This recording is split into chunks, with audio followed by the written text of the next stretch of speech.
Welcome to 4,000 Weeks, the weekly audio dispatch from 4kweeks.com. I am Spencer, and today is, well, it's Friday, September 19th, but that is neither here nor there because it is week 39, or I guess when you listen to this, it'll be week 39.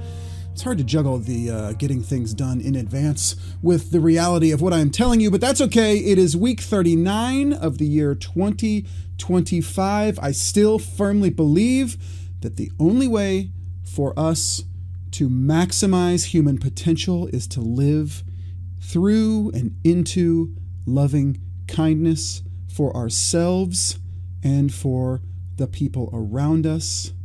And I say that as a man who plays basketball very intensely and who, honestly, I'm sure that when I'm playing basketball, people don't like me very much. And so if I, the tough, meat-headed jerk that I am, can understand and admit that we need to live into and live through loving kindness, then I'm sure everyone else can do it too. Let me tell you the setup to the dad joke of the week this week. What did the left eye say to the right eye? What did the left eye say to the right eye? The subject, we'll get to the punchline at the end of the podcast. The subject for this week's email is treat yourself like someone worth loving. It's a good reminder for all of us. You know, it's weird that if the veterinarian gives you medicine for your pet, most of you will likely make sure your pet gets it. But if the doctor gives you medicine for yourself, it's only like a 50 or 60% compliance rate. So treat yourself like a cat or a dog worth loving. Okay, week 39 of 2025. It is all a distraction from the sunset, the flowers, and the people you love, and the meaningful work that you love to do. Look, I am as bad at it as you are, maybe worse. Nothing that comes to me through my phone is anything other than a distraction from the people I love and the meaningful work that I love to do. That's it. It's time for you to walk over to your 4K Weeks poster and fill in another square. Are you done? Are you done? Okay. Speaking of podcasts, my friend Dan of delaythedecay.com asked me if I would be one of the first guests on his new podcast. We recorded it, the conversation earlier in the summer, and it just came out this week, and there's a link to it in the email. The podcast is called Delay the Decay. You can find it on Spotify and Apple. I listened to it. I don't normally listen to myself, but I was like, it would have been so long ago that I was like, I wonder what I said. And it's okay. It's not bad. It's good enough. How about that? I mean, I don't know if it makes any sense, but it's the answers to the questions that he asked me, and they're coherent. So go over there and take a listen to it. Dan, interesting gentleman, older than me by a decade, I think. And here's how I know him. This is a lesson for all of us. Here's how I know Dan. He bought a 4K Weeks poster. I started sending out this email. He shot me an email and said, hey, I noticed that you are in Kansas City. My son actually lives in Kansas City, and I'm going to be in town visiting him. I was wondering if you'd like to get coffee, which was totally out of the blue. And I think his family and my family, when it was mentioned, were both kind of like, wait, what? But we've had coffee a few times. We recorded the podcast. It's a fascinating conversation each time. I just think the lesson to all of us is send the email. Ask the person who you think it would be interesting to talk to if they would have coffee. It's delightful, and it all came from the little bit of courage that Dan had to shoot me an email. So that is lesson number 1 of today's podcast. On week 39 of 1954, Steve Allen hosted the newly premiered late-night talk show, The Tonight Show. 1954, isn't that insane? He was 1,709 weeks old, or 32.77 years old. I remember watching the Johnny Carson show every once in a while when I would stay up late enough and just lay in my parents' bed and watch the TV in their room. I think it was like a 19-inch color. It was color TV. I'm not that old. But just remember thinking how funny it was. Yeah, so that's cool. Quote of the week.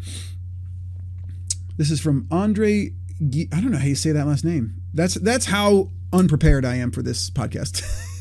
Sorry, but it's getting done. No, but Eli posts or puts the quotes in here, and I just react to them often. And I guess I just didn't read that guy's name out loud. Andre Gide. I don't know who he is. I don't know what he did, but I know he said this. One does not discover new lands without consenting to lose sight of the shore for a very long time. One does not discover new lands without consenting to lose sight of the shore for a very long time. What do you crave? What do you crave? I know what you crave. You crave certainty. We all crave it. We want to know what's going to happen. And some of us, it's easier to see this in others, but we all want it. You don't want uncertainty. It takes so much courage to actually float around in a sea of, I'm not sure, for very long. It is not a comfortable place to live. It is not a comfortable place to be because of our native instinct for predictability and security. And I think that one of the main reasons that people don't start things, one of the main reasons that people think about a dream or an idea for years before they take action is because they're not sure if it will succeed. They're not sure it will be worth it. They're not sure if the idea is good. But the thing is, nothing is certain. Not a single thing is certain. The next word of this podcast isn't certain. Any certainty that you have is a comfortable delusion. Anything that you're like, well, that's going to happen, is just you telling yourself that either it's happened before or for some reason or another you think it's going to happen again. But you don't know. The sun might not rise tomorrow. You could die in your sleep tonight. A tree could fall on your house tonight. There is not a single... The other night, in the middle of the night, my wife and I woke up at 3:18 in the morning. We both sat up bolt upright in the middle of the night and said, what was that? And I did a little looking. I went downstairs. Well, actually, first of all, I stormed downstairs like an alpha male protecting his cave, just because I think that's the responsibility of a dad in the night. But once I realized there was no immediate threat, we went outside and it was perfectly still. I mean, it was like a weirdly still night. Not a breeze, nothing. Come to find out, the next day, one of our neighbors right next door, like literally on the other side of our fence, the branch was touching our fence, a massive, 8-inch in diameter at the thickest point tree limb fell from the tippy top of like a 80-foot tall walnut tree to the ground. In the still of the night, there is no certainty. There's no reason that should have happened other than things happen. And so you should use that, the fact that nothing is certainty. Nothing is certainty. Well, something is certainty. Certainty is certainty. But nothing is certain. You should use that to motivate you to walk out into the ocean and chase that crazy sunset that you've been scared to chase. Because the worst case scenario is that for that instant you will have lived a more interesting life than otherwise. And the best case scenario is that you get to spend the next 40 or 50 or 60 years living the life of your dreams as opposed to waiting for certainty. One does not discover new lands without consenting to lose sight of the shore for a very long time. Okay, what I consumed this week, there's just two things in here that I just thought were absolutely beautiful. And sometimes those things are big and sometimes those things are little. And so in this week's email, there's one little thing and one big thing. The first thing is the song Cast Iron Skillet by Jason Isbell. And it's not Isbell. It's not Isabel. It's Isbell, if you hear him say it. And I was listening to this, just came on the radio. I think he is a spectacular songwriter. I'm going to say that again here in a second as I start reading it. I just realized this all is occurring to me as I talk. I do a pretty good job at mixing the ad lib in with the pre-written stuff, but sometimes I'm a repeating fool. So there's a lot of things to love about this song, Cast Iron Skillet. I love Jason Isbell's songwriting. Obviously, that was written down. But there's one line that I was listening to yesterday when it came on. And it was just playing in the studio while I was working. And the line happened, and I just said, it sure is just out loud to myself. There was nobody in the studio. And that lyric is this: it's hard to go through life without your daddy by your side. And it just kind of struck me as like, yeah, it sure is. And the situation he's talking about in the song is not the situation I'm in, but it's freaking hard to go through life without your daddy by your side. And if you're lucky, your dad helped you do the work to be able to bear the load in his absence. If you're lucky, if you're one of the few lucky people. More and more common, maybe. I don't know, maybe we're getting over our crap a little bit where dads can be loving, kind, patient, without it seeming weird or anomalous. Anyway, it's a beautiful song. Give it a listen. It's linked in the email. Cast Iron Skillet. I'd hum it for you, but I mean, gosh dang it, I almost did. Anyway, so the next thing. This one's bigger. That one was a little minute, just like, yes, that's a beautiful lyric. This one is bigger. Also having to do with creativity and songwriting. If you've heard the podcast Song Exploder, I think I've maybe recommended it on this podcast before. Song Exploder, for people who love music, you should be listening to it. It is really well done. But this was an episode with Jeff Tweedy, and it was not about a song. It was about a book that Jeff Tweedy of Wilco, if you know that band, and he wrote a book, How to Write One Song. And this episode of this podcast is so awesome.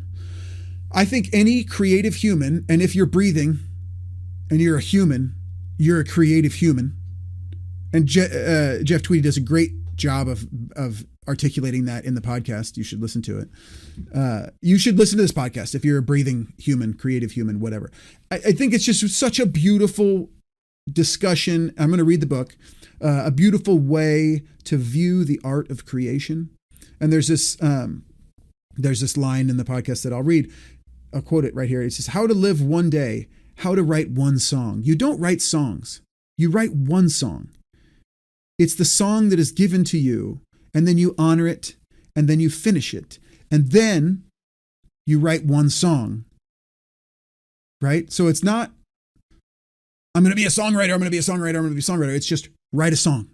And I mean, that's just a beautiful way to articulate exactly what I've done with regard to being a sculptor. I just tried to make one sculpture look like one person, and I had varying levels of success at that for years before I could do it reliably. It's a beautiful podcast. If you need a pick me up, if you need something to help you live into your creativity, go listen to that podcast. Song Exploder, Jeff Tweedy. It was like 2 or 3 weeks ago or something. So good. Okay. We are to the end of the email where I tell you what I have been thinking about this week. Gosh, so many things. You know, sometimes when I write this email, I have no idea what I'm going to write. But often when I start talking about it, like just now, I'm getting ready to talk to you about and read you the essay that I wrote. And I wrote this essay this morning. And I had to sit here a minute to think about what I was going to write. But just as I started reading this, I thought of 4 more things that I want to talk to you about. But it's all right. We'll save those for later. I thought that was interesting that I know that I struggled to get this thought out earlier. And now I'm like, oh, but this. Sometimes just doing the thing makes it more likely that you are able to do the thing. Okay, so what I'm thinking about this week, comfort zones and missions.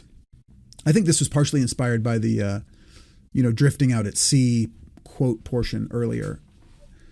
And so we hired someone for the studio. We hired someone, and Monday was his first partial day.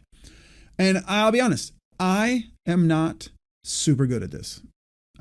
It has been a learning adventure, to say the least. And I'm nervous. I'm actually, frankly, nervous about how good of a job I will do.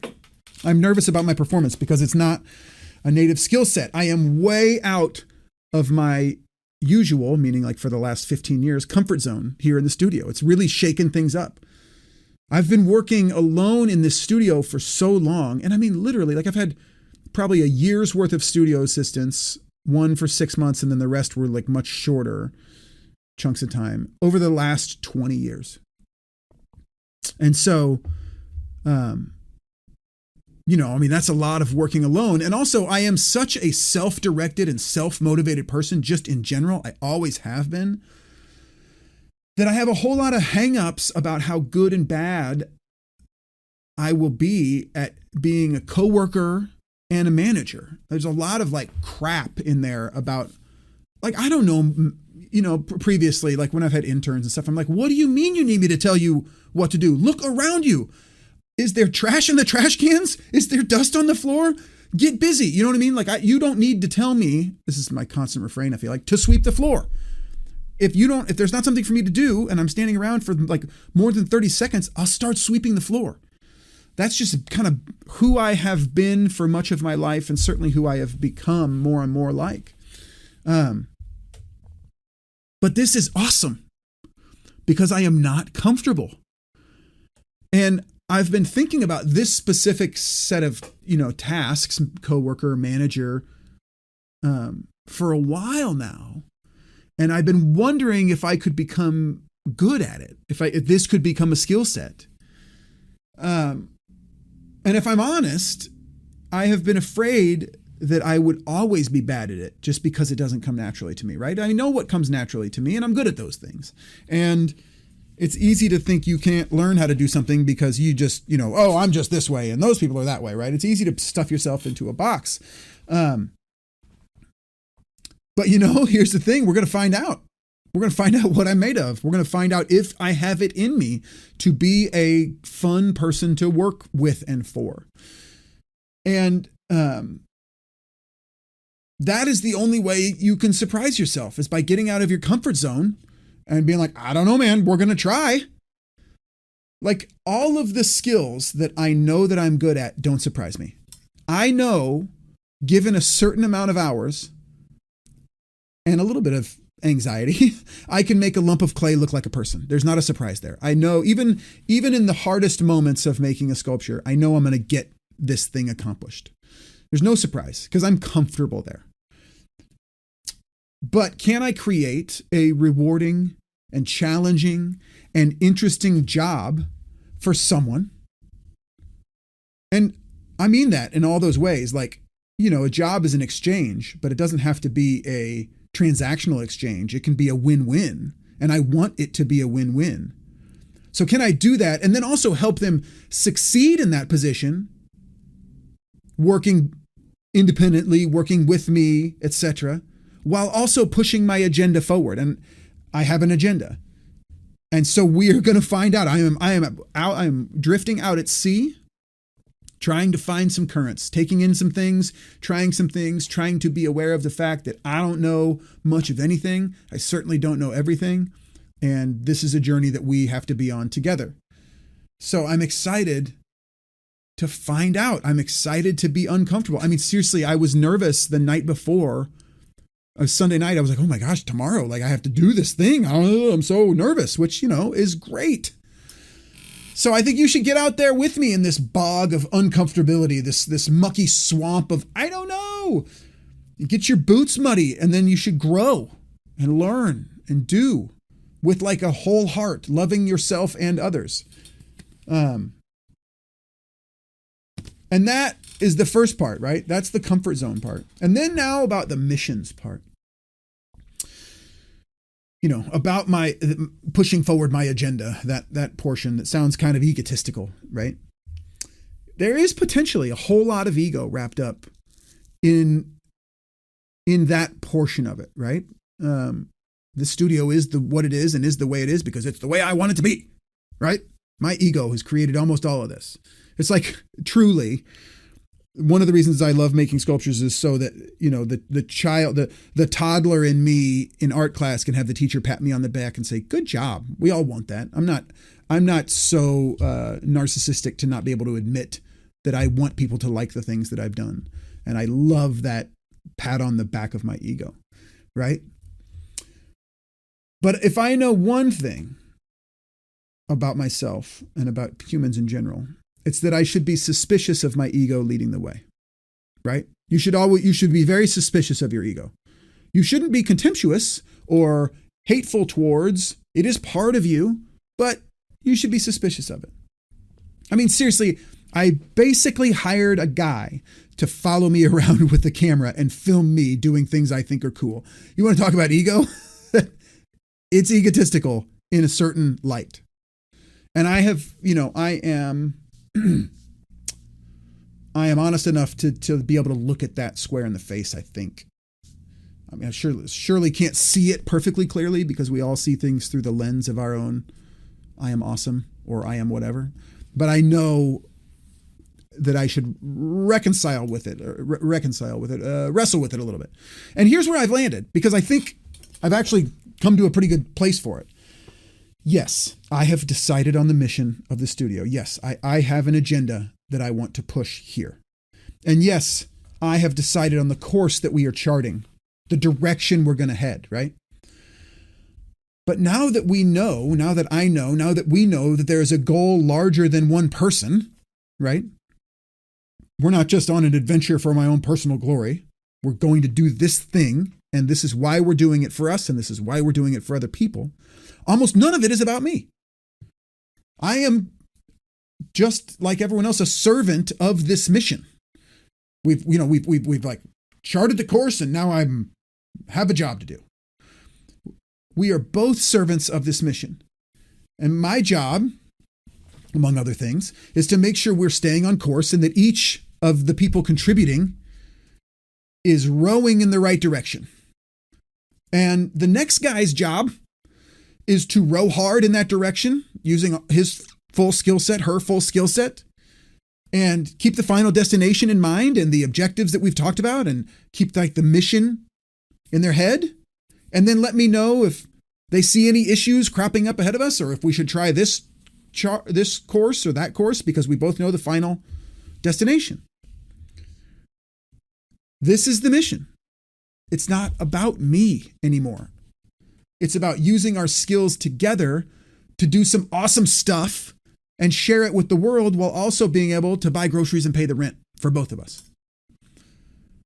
And so, all aboard, like let's do it. And that is how I feel like if I think about it that way, then it's not going to be like, I want to do this or I want to do that. It's like, no, this is what we're doing. We are trying to reach people this way, making this kind of thing, pushing this kind of stuff out into the world, which frankly is weird, awesome things that we feel like should be there in a fun way, among other things. So that's it. That's what I've been thinking about. Getting out of my comfort zone and getting on with the mission, and giving the mission what it needs and keeping the mission from having things it doesn't need, right? I think that's, giving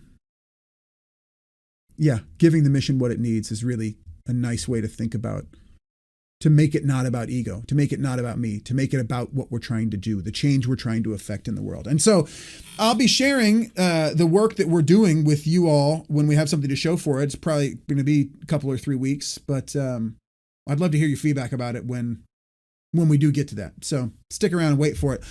Okay, what do I owe you? Speaking of missions, there's a couple of really good links. The reading time link and the reward link in the email are really good this week. Oh, I should tell you to, smash that subscribe button, review this podcast, whatever. If you haven't reviewed the podcast, if you've listened to 5 or 6 of the podcasts and you haven't reviewed it, I would really love it if you would do that for me. And I would do it for you. 5 or 6 listens, 5-star review if you think it deserves a 5-star review. It seems like a fair trade. Anyway, that's the ask. There's not, 15 minutes of ads in this 23-minute podcast. So, dad joke of the week. What did the left eye say to the right eye? Between you and me, something smells. I think that's funny. But I am a dad. And so I constitutionally have to enjoy dad jokes. Okay, that's it. Get out there, get uncomfortable in the best way. Choose a mission and go for it, and give the mission what it needs. Be kind to people, be kind to yourself, but not in a mealy-mouthed way. Push yourself harder than you think you can, and push the people around you to greater things than they think they are capable of. Just be loving and kind while you're doing it. It's easy. It's easy. It's actually harder to be mean. It takes more energy to be mean and unkind. All right, that's it. Have a great week.